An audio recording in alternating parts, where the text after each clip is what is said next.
minute.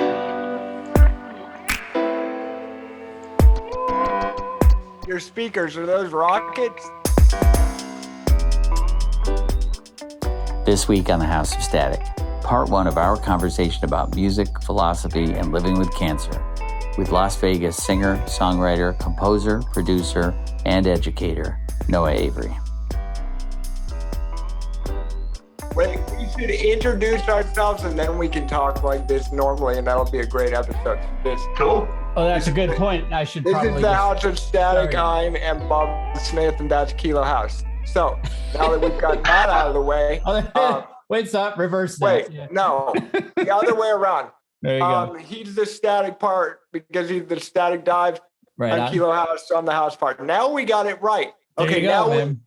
now back to the normal people conversation. I love it. Well, since we're starting now, right? So we'll do an actual introduction of Noah as well. So Noah Avery is our guest today. There you go, Noah. How's it going? Noah's a musician, obviously, as we all are here, and if you're watching this, you might know that I have a blog, a music blog, and I write about musicians on it. That's the kind of nature of the beast. And Noah is one of those. Actually, Kilo is one of those musicians as well. It's how I know everybody. So, yeah, right. So Noah will get deep into the details of of everything he's done, but basically since 2018, 2019, Noah's released an album every year, basically about 4 albums. And each time he's been kind enough to send them to me so I could, write about them on the blog. So, the fun thing about this podcast so far, this YouTube show podcast, Noah, is that we've done this a number of times where I'm getting to meet people that I've been talking to for 2 or 3 years. And now I can actually put a face and a voice to it's really cool. Right on. Noah and I have had a pretty long friendship here where we've never actually spoken to one another. So it's nice. He makes amazing music. Yeah, I get to check out our artists, and I've loved every artist we've had on here. Probably we won't air the episodes that we don't actually like the music of. Yeah, right. I was gonna say, I'm surprised I like all the artists, but I'm like, well, I probably wouldn't put it on my own show if I don't like the artist. That would be kind of a bad idea. So, but I want to hear what you were going to say to Noah, Bob, as a normal conversation thing. What was I wanted going to say? Start the show. I know. Oh, I guess. Well, I was going to ask Noah. I did ask you, Noah, if you had watched any of the episodes so far. And you said I did. Right. So, because in order to kind of give you a background of who I am, and I believe you must know who Kilo is now as well, since you've been watching the show. So we can skip that, I guess. But anyway, if they've made it this far into the season, they probably know who we are by now. That's a good point. At the beginning, we used to introduce ourselves and tell people who we are and what we did. Right. Now we don't have to do that as much, hopefully. There you go. So I'm going to have to remember what I've done, and I don't want to do that right now. There you go. So how about Noah? Why don't you tell us who you are and what and then we'll go from there. How about that? Yeah.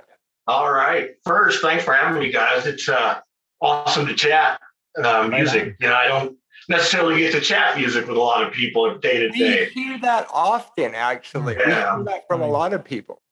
Yeah, and when I do it, certainly a lot of times it's about other types of music or different things that I get involved in. Right. But I am Noah Avery. I write, arrange, compose, perform different things. And I've, like Bob said, I've put out 4 albums here since 2018. I'd love to be able to keep the average up one a year, but I don't know that that's going to happen. Right on. But I've got a lot of backstory. I'm sure we'll cover some of that throughout all of this. Mm-hmm. For sure. Why don't we start with where you're from? Because our audience might not know. Yeah, I'm out in Vegas. So I moved to Vegas maybe 18 years ago. And, where'd you move from? I was living up in Chicago at the time.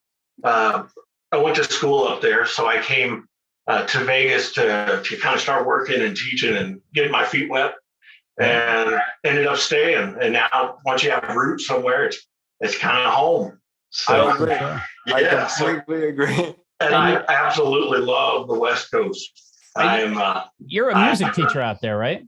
Yeah, I was. I no longer teach, but I taught for 15 years out here, and waved my arms and did the whole 9 yards. Nice.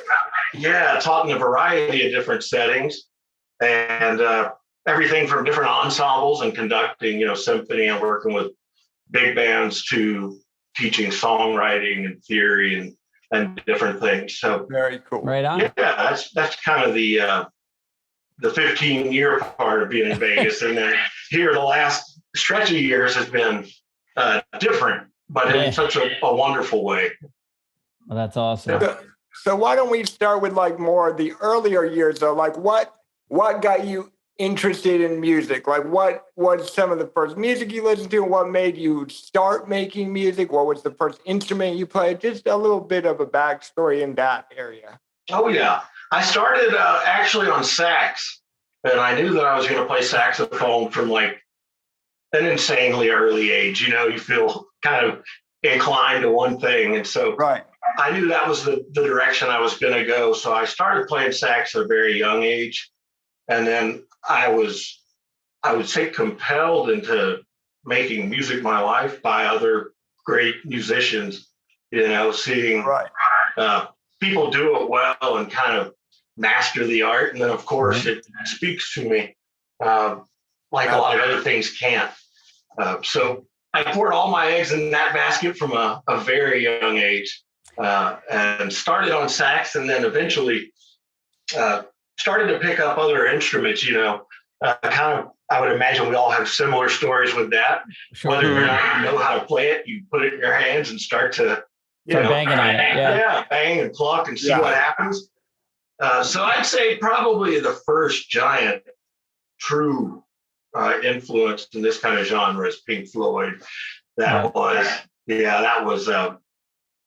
was definitely a beginning point, with these long sort of stretched out compositions and trying to blend some psychedelic ideas into the music.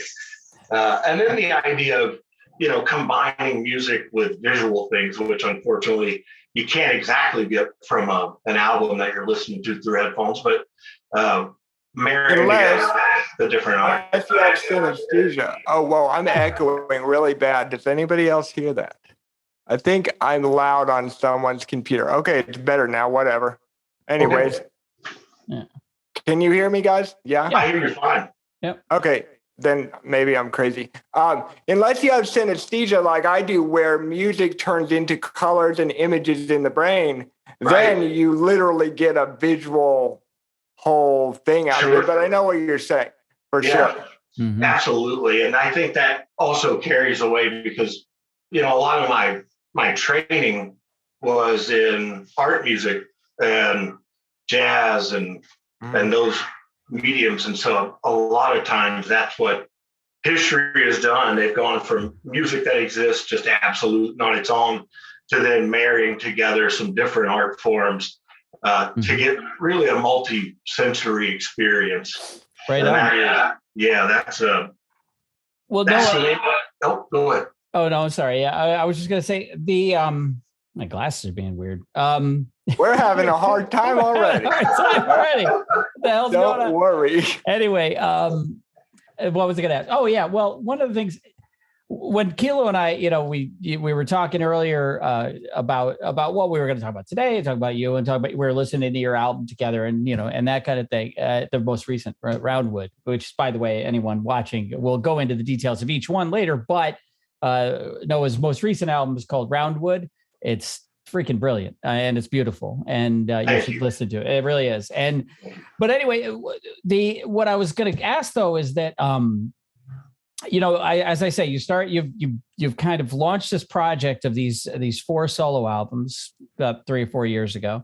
But what you do, I know what you did before that. You were a teacher and you went to music school and you learned all these things. But did you produce music before that? Were you in a band? Did you have other solo stuff that you didn't release? Like where? Because you started like fully. Yeah, how did you fucking come out of nowhere and be like bam? Exactly. Your first album sounds like Pink Floyd's 10th album. You know what I mean? Like it's funny. You came perfectly formed already. So yeah. I want to point out that you said Pink Floyd, and Bob had told me your music sounded like Pink Floyd before I had actually heard it. He was like, it's like Pink Floyd-ish. And I was like, cool, man. So you kind of emulated the vibe. Yeah. So, technically, I would say it was more Roger Waters than Pink Floyd, right? So Pink Floyd, for those who are not music nerds like the three of us, Pink Floyd was four guys. Then Sid Barrett went insane. So they got a different fourth guy, which is David Gilmour. And they did a thing for, a few years. Then around 1984, the smart guy in the band, Roger Waters, who wrote all the music, said, I'm all done doing this now. I'm going to go make solo albums. So I'm done doing it with you. That's right. Exactly. Yeah. Right. And so the question is, did you do that to somebody else? Yeah. There you go. I'm done doing this with you. Now I'm going to be Noah by myself. Right.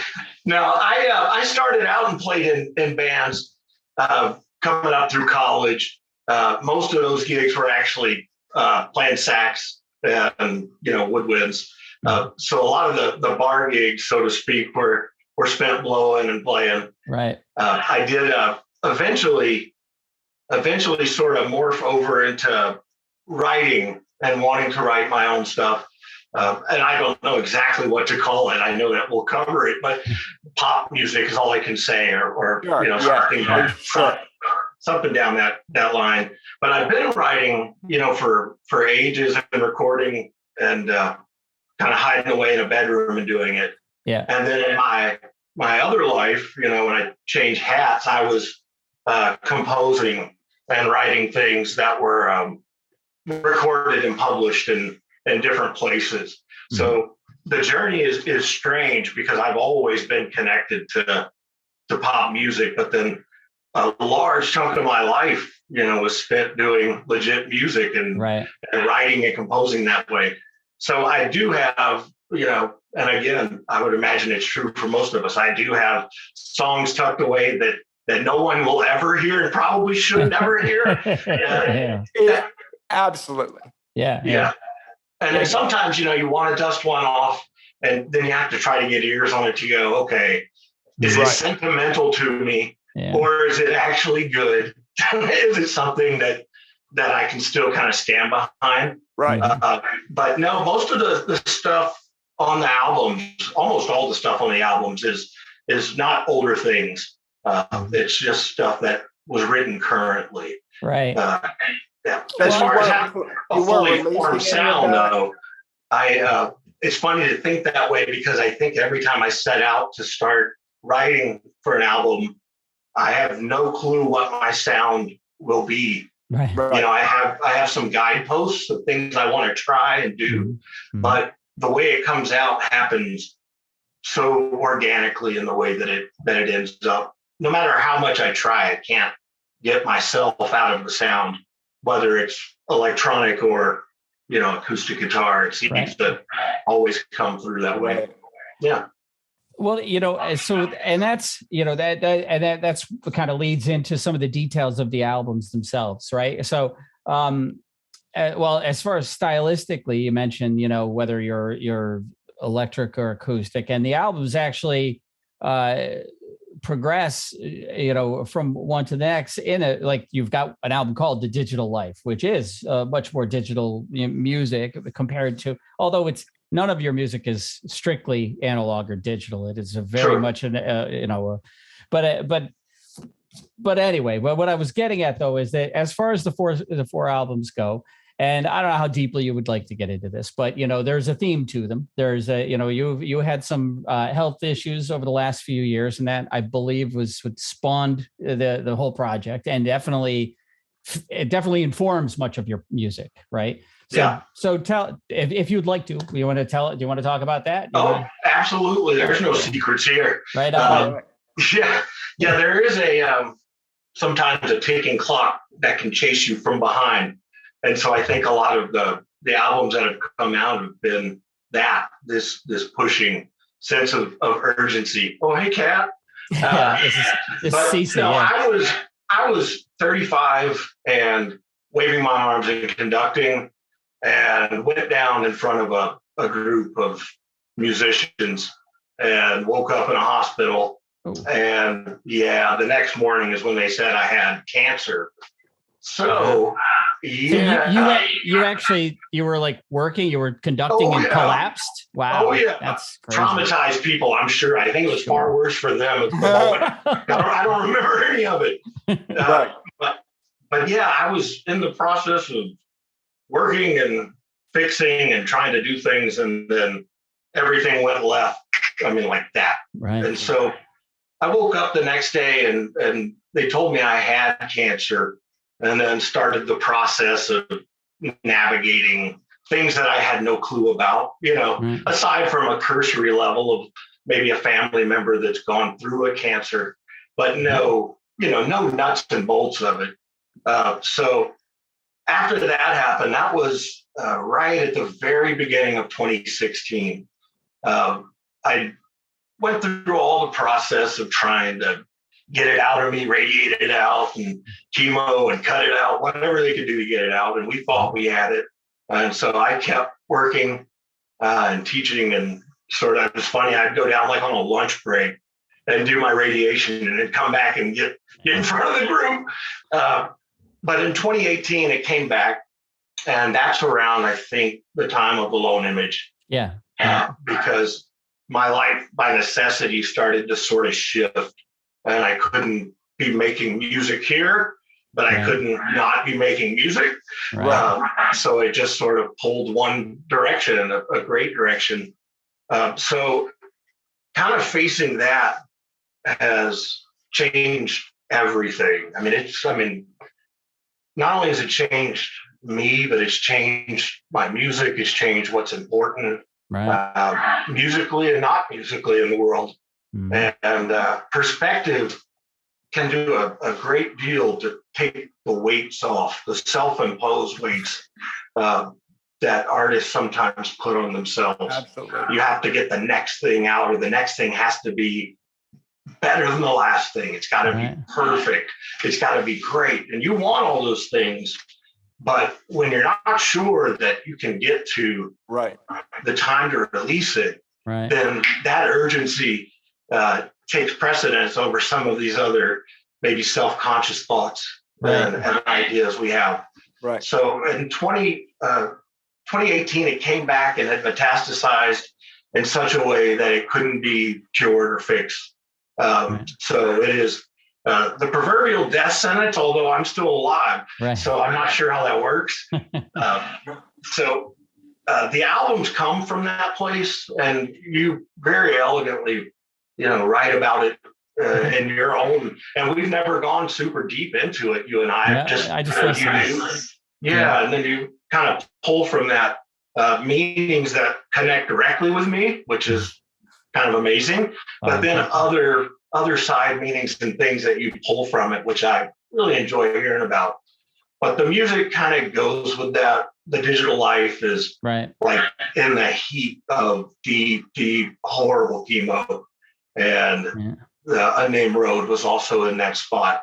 Well, one thing I would say about that is that one thing that strikes me listening to, as you point out, I have listened to all four pretty thoroughly, and one thing that strikes me is that they get more positive as you go on. Like the most recent album it's your most like Zen sort of settled kind of cool place. You're in a better place in your last album than the first one is very much, you can feel the that you were recently diagnosed, and you can feel the fear and the anxiety and the worry for your family and everything. And that's all still there all the way through all four albums, but I don't know. It's a healthier, more mature perspective on it by the time you're at the last album, the fourth album, and I think that's remarkable. And I don't know if that's a testament to you as a human being and your resilience, and it is, but it's also maybe a testament to the music itself, like the healing power of that music. Because I've always thought like I always say, because all my friends are musicians, and you guys are probably the same way. Everybody I know is, I mean, they're either some sort of weird artist or a musician, right? And we have we have our art as the chronicle of our lives, right? I don't have photo albums, you know. I have 500 songs that I've written since I was 18 years old, right? Or 16 years old. And I can listen. If I want to remember, what was it like in Florida when I was 21 years old and living in Florida? I got 100 songs from when I lived in Florida I could listen to, you know? And I guess that's, you know, that's that kind of power of music to encapsulate a moment, you know, and a feeling and who you are at that time. And that's what I get from your albums. Even for people, though, that don't make music that are watching this, they would probably agree that listening to certain songs, for me, listening to certain songs reminds me of a time I lived in Oklahoma or when I lived in Colorado Springs or stuff like that. So music just in general reminds us of, like, it's a very nostalgic thing. You hear a song and it reminds you of a wedding you went to or whatever. But I think what Bob is saying, as an artist, we feel a deeper feeling with that. We have that visceral emotion that we were going. That's why when I got out of the hospital, when I almost died, I chose not to write music for the time of getting off of the pain medicine and all the stuff I had to do to recover, because I did not want those emotions latched onto my art. You know, so that's something I was wanting to talk to you about. Do you feel like you use your music as like a coping mechanism or a healing thing? Or are you doing it purposefully for a purpose and you're like, you know, grinding your teeth and just getting through it for others? Oh God, no! In my brain, there are no others. You know, right? Exactly. We agree with you. Don't worry. Yeah. We're all myopic musicians here. Yeah. Right. Yeah, I am the only one. But no, I think that's part of the freedom of it is when you realize that all the glory you sought, even if you get it, is not the glory you thought that you would get.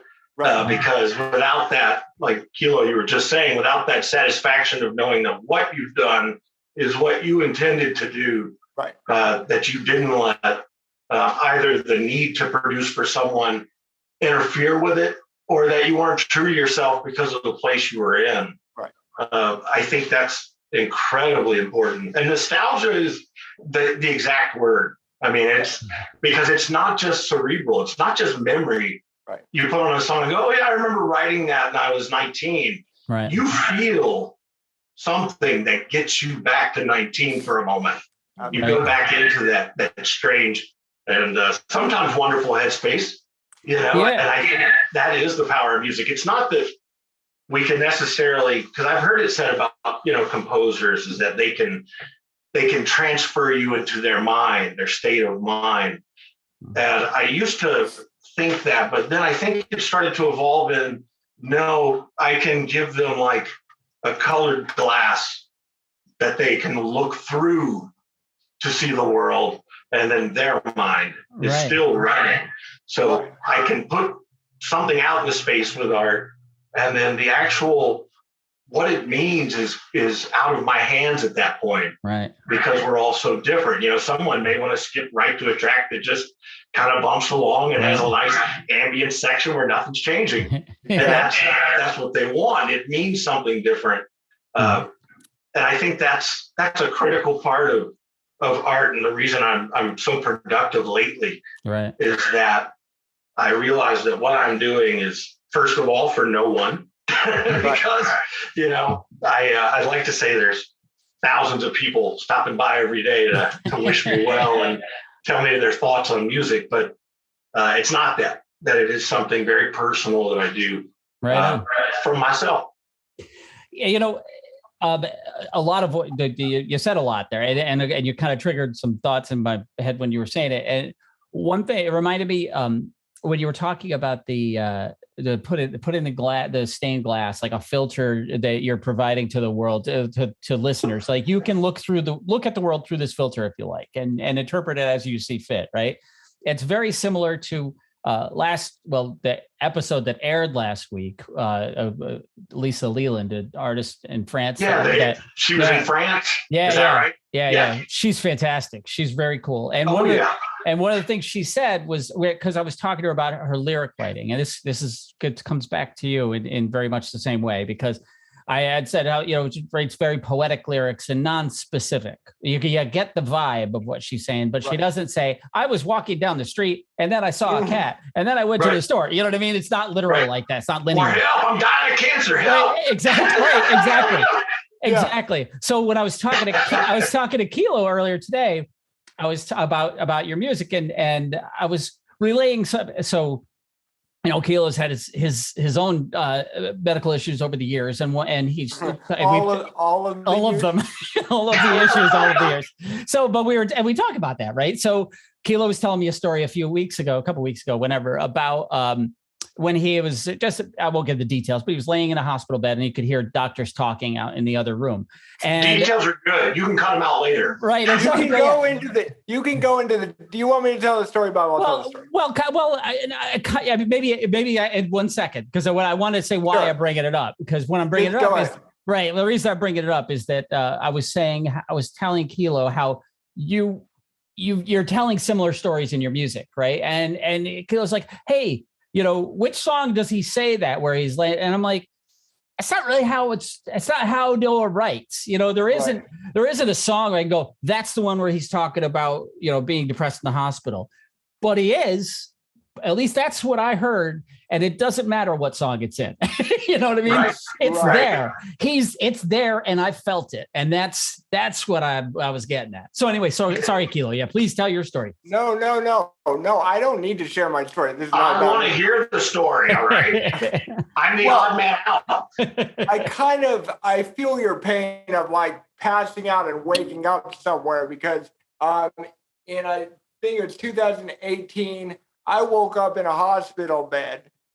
Obviously I was awake supposedly some of the time, but 10 days after going to the hospital with necrotizing pneumonia in my right lung.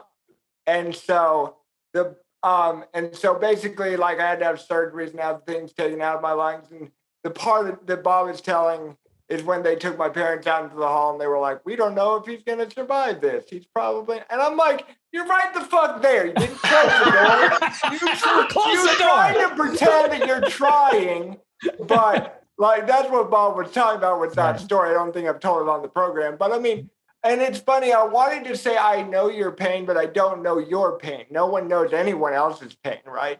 And mine is something that is fixable or was fixed. They had to take 1/3 of my lung out, but it was fixable eventually. It took years to get kind of better. I'm still on that swing of getting better. But I do think those moments where you have to face reality and go, life is fucked. And I'm not trying to be dark. It's the moments where good artists come out. I don't even know why I just brought that up, but it's something that I think you probably can identify with, where it's you give up on giving a shit.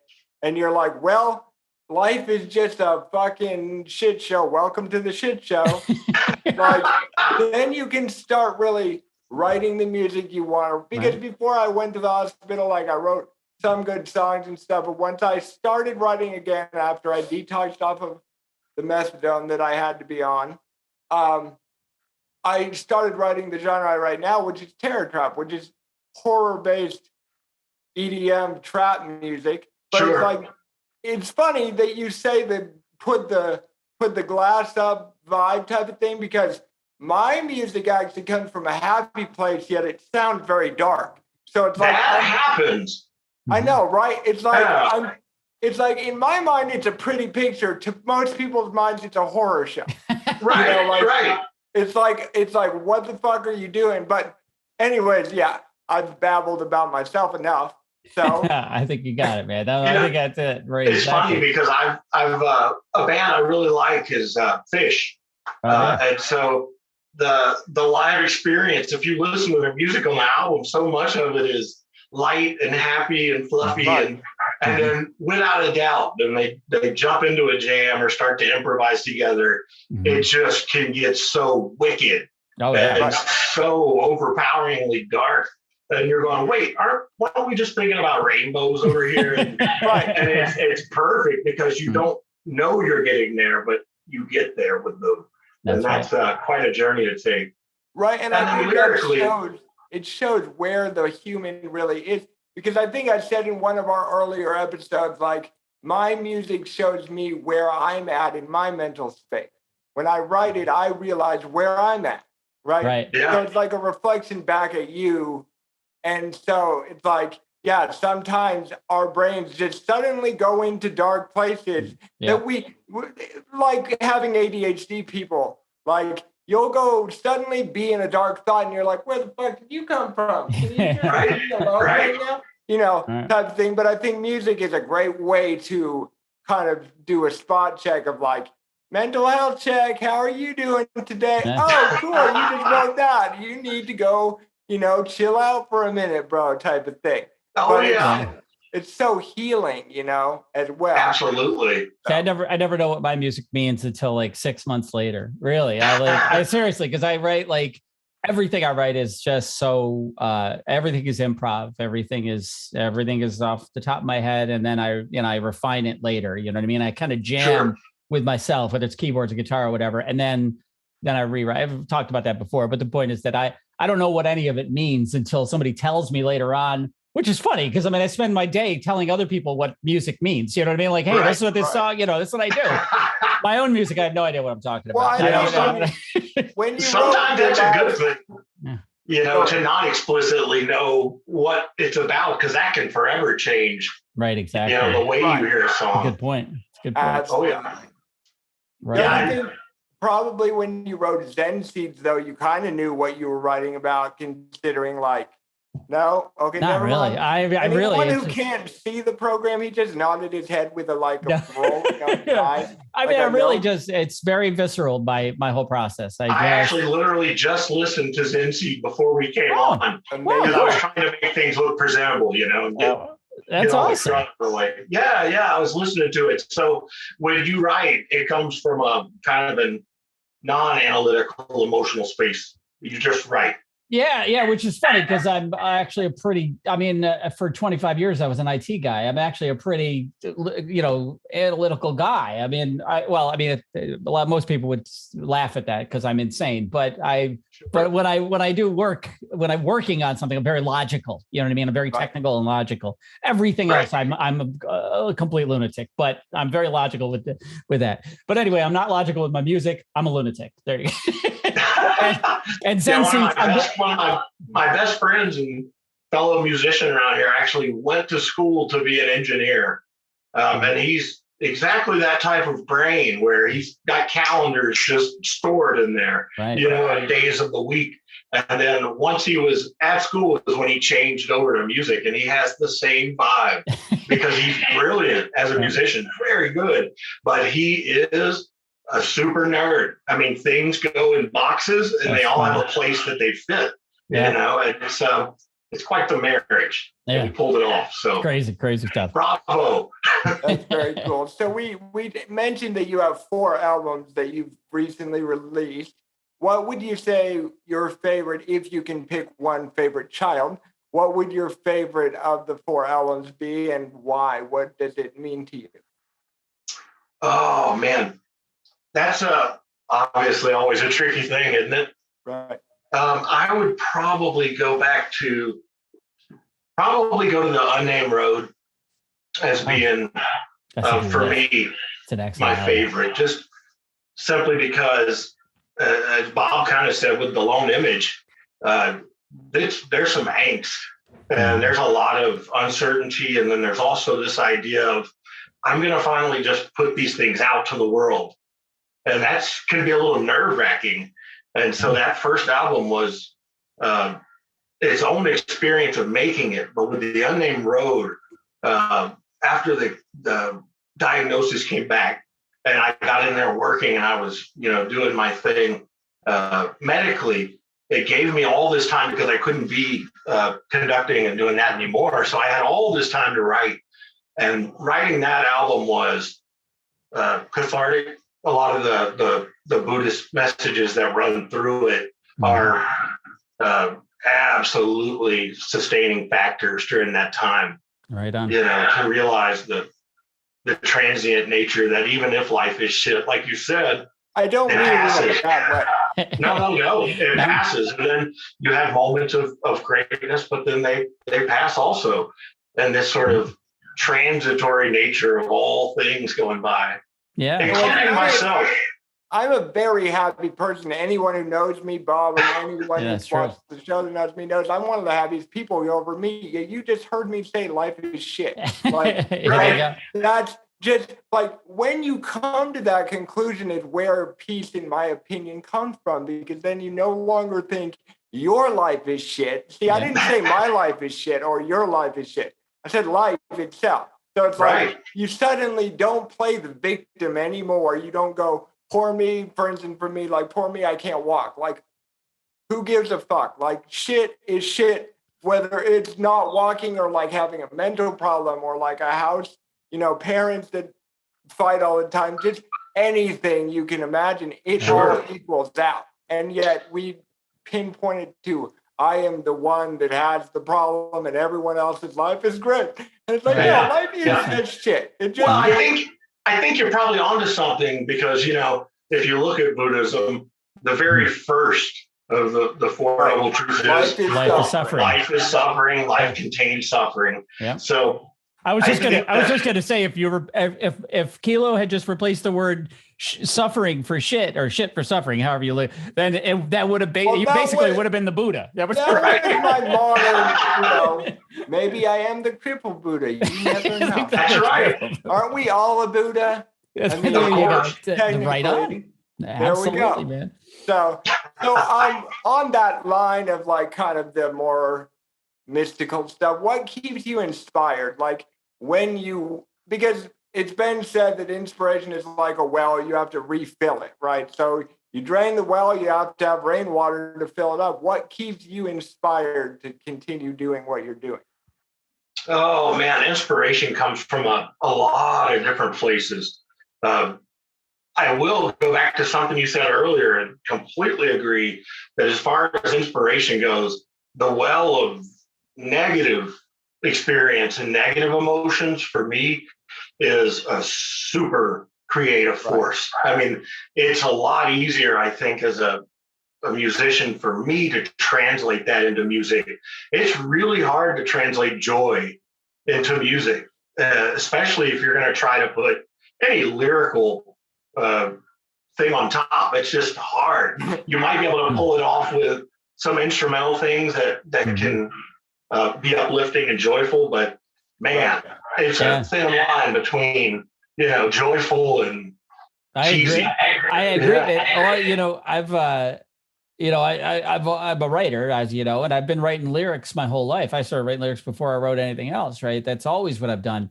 And Kilo and I talk about this all the time because Kilo and we collaborate on music. That's what we do. Like Zen Seeds was really in both of us. And we've got a whole bunch of instrumentals that are coming out that are actually going to be attributed to both of us. That one, and it's all for an album that we're putting together. Anyway, but the point is, they're all instrumental. If nobody's heard Zen Seeds, and I'm sure many have not, that's what it's an instrumental song.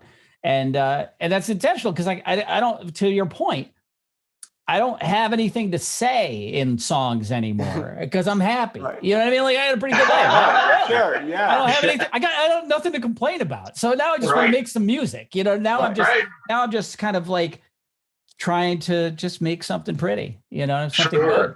And we're not telling our audience to go out and fuck up their lives so they can be inspired. Please, this is the warning of don't do that. Don't go do stupid ass shit. This will make your life harder so you can be inspired because the House of Static said that's the best way.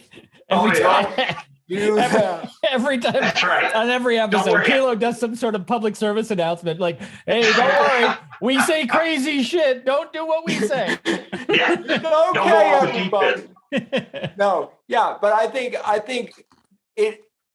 music is a safe way for us as musicians to get our emotions out of us and because it's like sharing the burden, right? Because then every person that hears your music has a little bit of your burden. So suddenly it like releases your soul, if you will, to be okay with feeling that way, because then it's not just you that knows the feeling.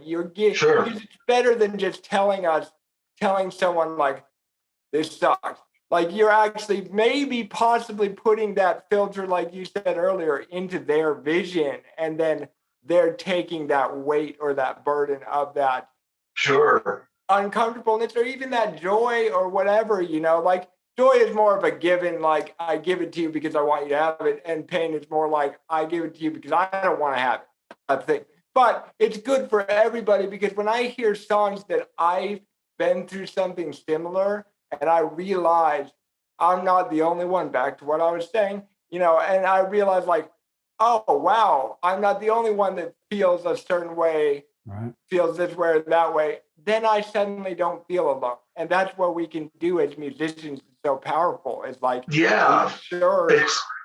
It can be a tremendous kind of catharsis, and just dumping it all out, the things that we hold in, because speaking for a lot of musicians is much more difficult than making music. If you give me a sax, I can take the stage without nerves.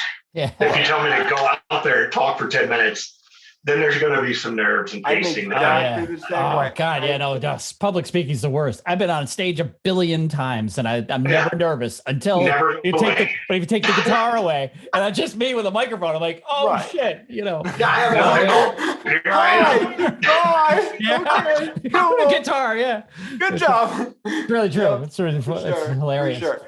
So when you were talking about being a composer, and composers say that they can make music, like, or what did you say? Can you word it again for us? You said composers say they can put the feeling into your head. Yeah. Okay. The idea of the old quote, and I don't know exactly where it came from, but this idea of the power of a composer is to transport the listener into the mind of the composer, to give them that state of mind. Right. That is the power. On that point, I know that you put binaural beats into some of your songs, right? Mm-hmm. Do you put it in there because that is a way that you can almost physically do what a conductor thinks they can do, and literally put someone in a certain state of mind? I don't necessarily think of it that way as I do it, because like you said, a lot of it just is the extension of what I feel being put out. And if that happens to put someone into a dark space, then I guess I was feeling the darkness, but it's never necessarily an intention. Right. There's a couple of times where I've toyed around with some fun things of like, I'm going to take these lyrics, which if you read them are dark. I mean, you can dig them apart, but I'm going to set it to something that people will kind of move to and dance around, and they have no idea that underneath is what that is. But that's more of kind of academic exercise, taking my wheels turning, because sometimes the wheels stop and any little push can get them going fast again.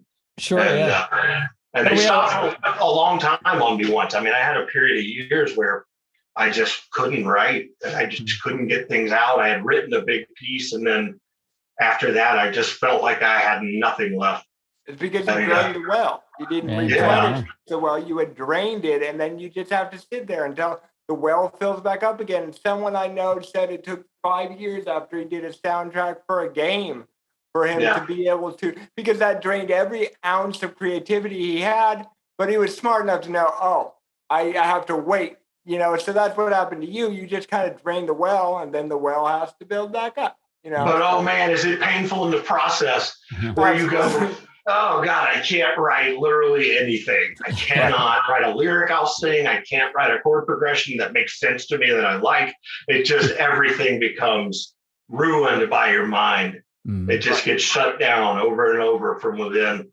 But those days are gone. They may come back, but hopefully I'll be wiser if they do. Right. But that's the thing about what we were talking about, pain. It just gives you this huge well of emotion, which leads to a well of inspiration, right? Because in my personal opinion, inspiration, when you have an extreme lack of inspiration like that, possibly, is when you're not living in the moment. Because in this moment right now, we all have things that can inspire us if we are aware and present with this present moment. So when a tragedy happens, such as both of us waking up in the hospital, suddenly you're forced into a new situation where you have to be present. You can't get out of that moment. You're there. Two tubes in your lungs, or you have a bad diagnosis, so I feel like even though we're saying it's the darkness that brings the inspiration, it's more the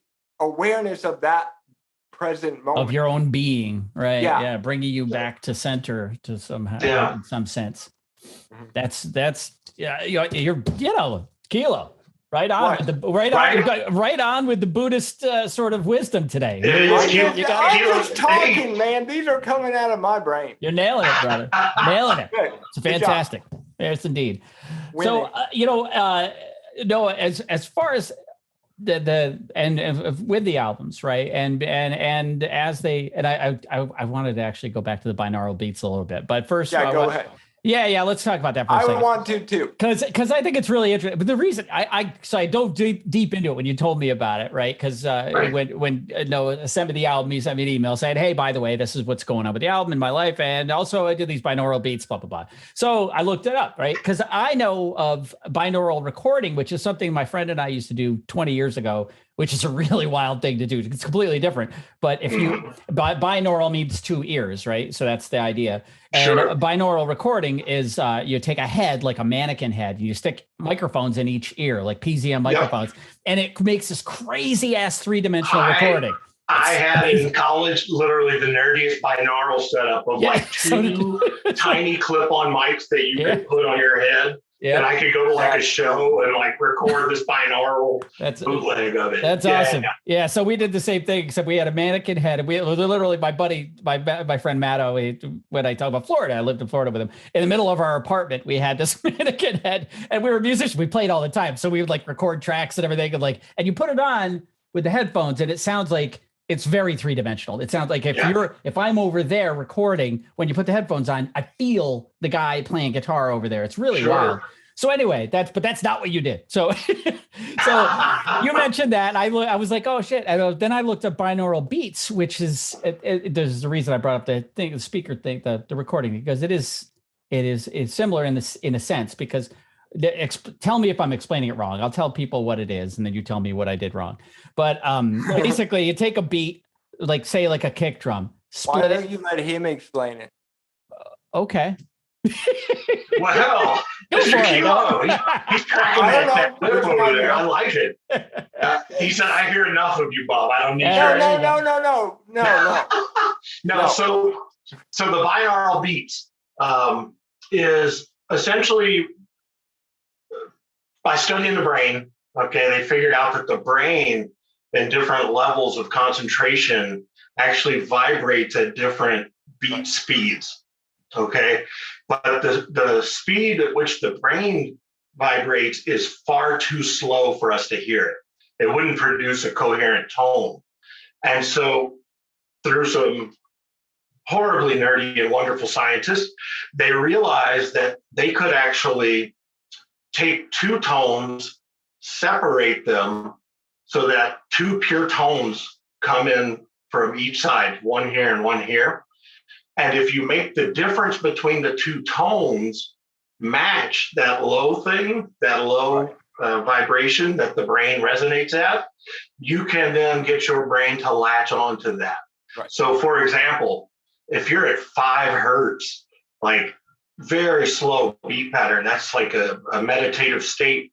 If you were to take a 440, like an A440, and put it here, and put a 445 here, and then put on headphones, that natural wave or beat vibrato would then be 5. And it's that beat that happens through the two tones that then gets the brain to try to lock onto it and access. And it came from years of meditating, but then my brain is just like a lot of musicians, ADD brain. I mean, it's just going all the time. It won't stop. And so I'm very, very strongly Buddhist that could not meditate. I could not meditate. And then when I actually found binaural beats and started to use them in that context, I found that I could get my mind to be pretty quiet and pretty still with that as like a catalyst. If I put that on the front end for a couple of minutes, then it was easier to access some of the deeper levels of creativity and concentration. And so what I did was I just generated my own and then went through at different parts in Roundwood and put them in there, and hopefully in a way that you don't perceive them, because they are kind of notoriously ugly, because to a lot of musicians, it equals out of tune, if you put two things that don't quite match.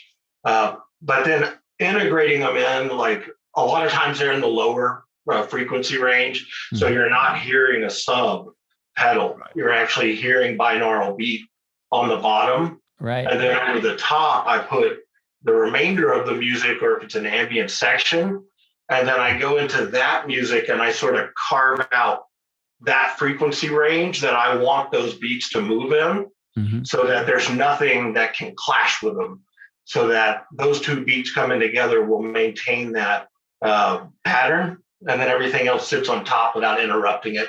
Kind of like you mix like a kick drum and a bass guitar. If you keep both vibrating at that same spot, they don't hit. I've been doing that for the last week. That's right. Yeah. I'm the guy who's been doing that exact thing with the kick drum and the low end for an entire week now. So I understand. Calling me up at night going, I don't understand why this doesn't sound right. Well, it was just phasing out. The low end was just bad. It was just bad. But it sounded right on studio speakers. But then when you put it on a sub, it was like, well, there was nothing there. So, but we figured it out. So anyway. Cool shit. It is cool shit. And I'm glad that Kilo suggested you describe it, by the way, because yours was a lot smarter than what I was going to say. That's not why. It's just that he actually does it. It's like, I'm not going to describe how to play a guitar, even though I mix guitar all the time. And everything is relative. There's some scientist out there that actually knows far more about it, going, man, that was a horrible definition of binaural. Everything most of our audience of non-scientific minded people, you just sounded very smart. Yeah, there you go. Watch out. I will say that the actual practical application, the actual impact of it, right, on Roundwood anyway, is warmth. Yeah, I mean that it's a very warm and I don't know, I don't want to say wooden. That sounds negative. I mean warm, like natural sounding, and it's and like I said, 3-dimensional. You know what I mean? It's got a depth to it. Now I don't mean, I mean obviously lyrically you have a depth to your songs, but that's not what I'm referring to.